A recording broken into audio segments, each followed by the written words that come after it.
Another way to elaborate on this idea of value free or value neutral.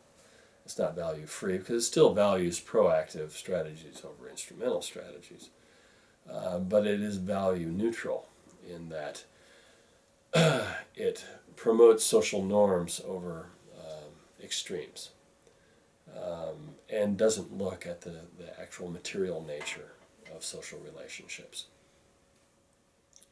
So, one way to better illustrate this or explain this is basically to populate the development model, and mainly to show the relative strength of social sectors. And in these social sectors, I'm talking about relational sectors.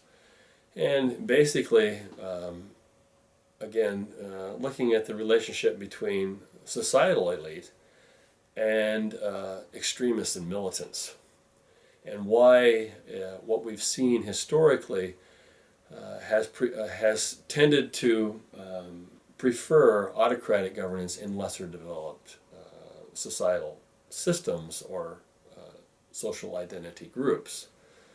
In lower stages of development, as you see with the second stage here populated, if we have a standard set point for what determines militancy and what identifies militants vis-a-vis other members of less militant or less instrumental members of the group, and what defines extremists, and we set this along the x-axis.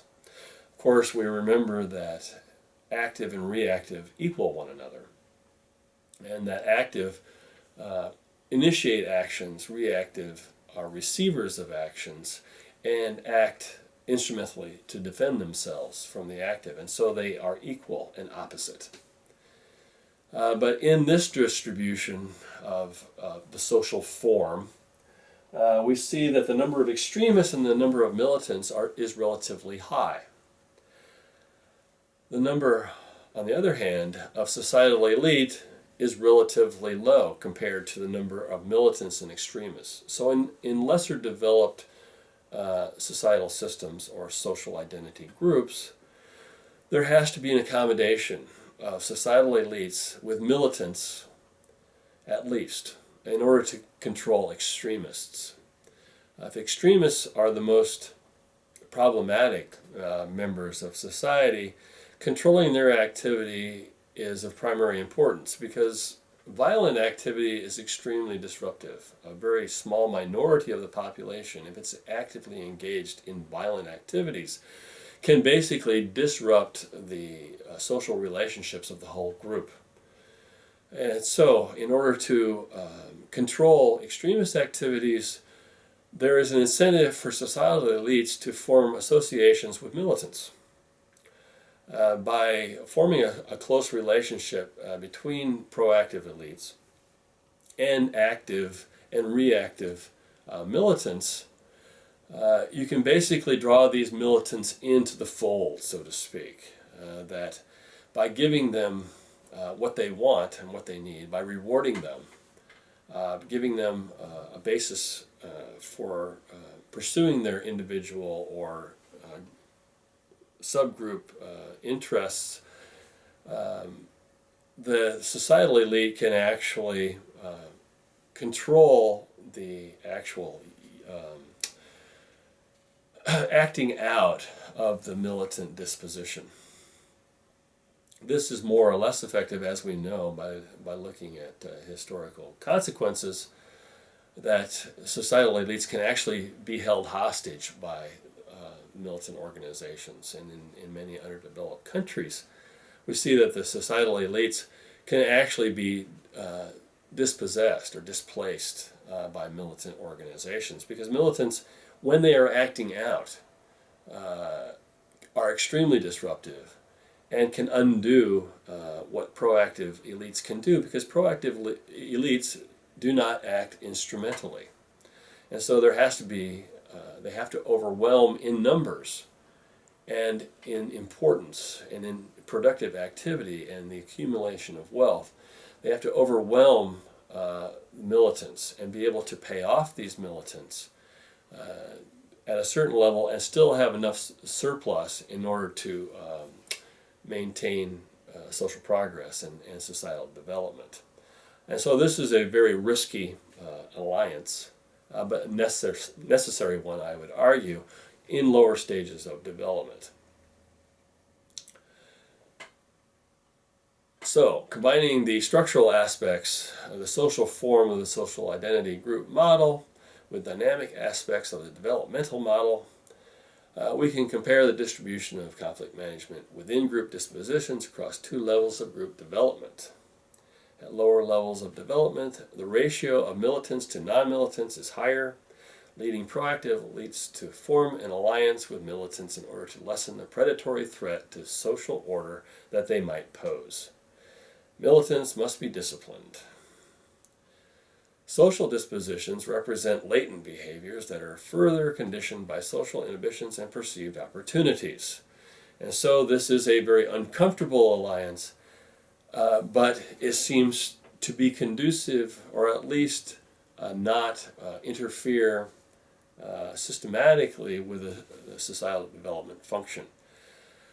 The worst risk in this lower developed situation is if the militants, both the active and reactive militants, can align not with the societal elite, but with the groups in the middle that are less proficient in guiding group organization.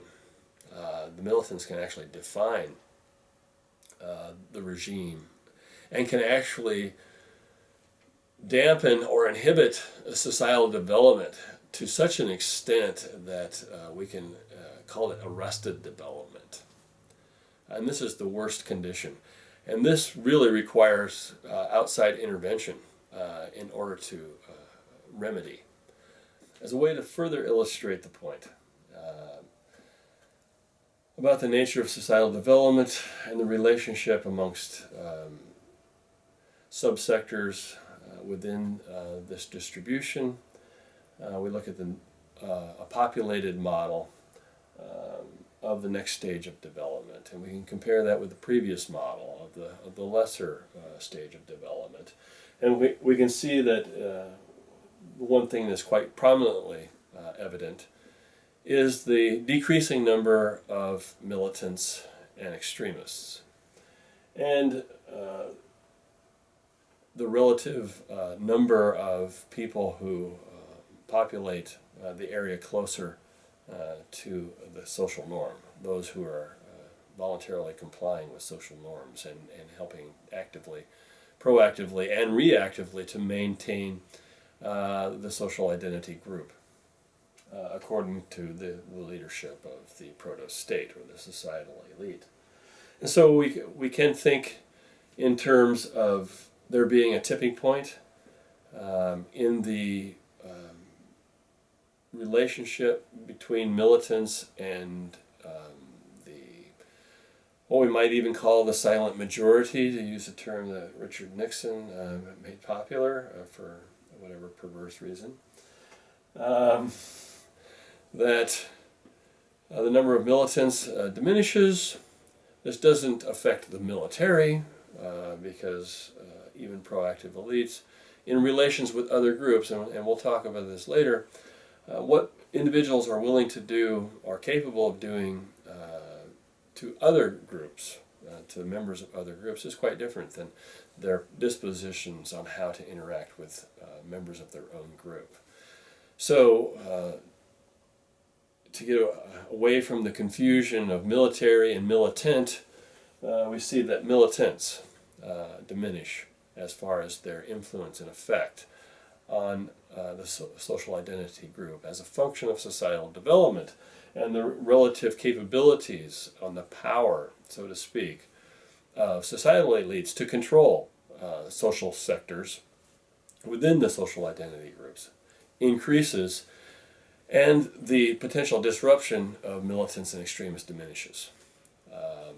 Of course, as the potential of these subgroups diminishes, also the inhibiting factors of societal development and social relations further diminishes their proclivity to act out on their dispositions.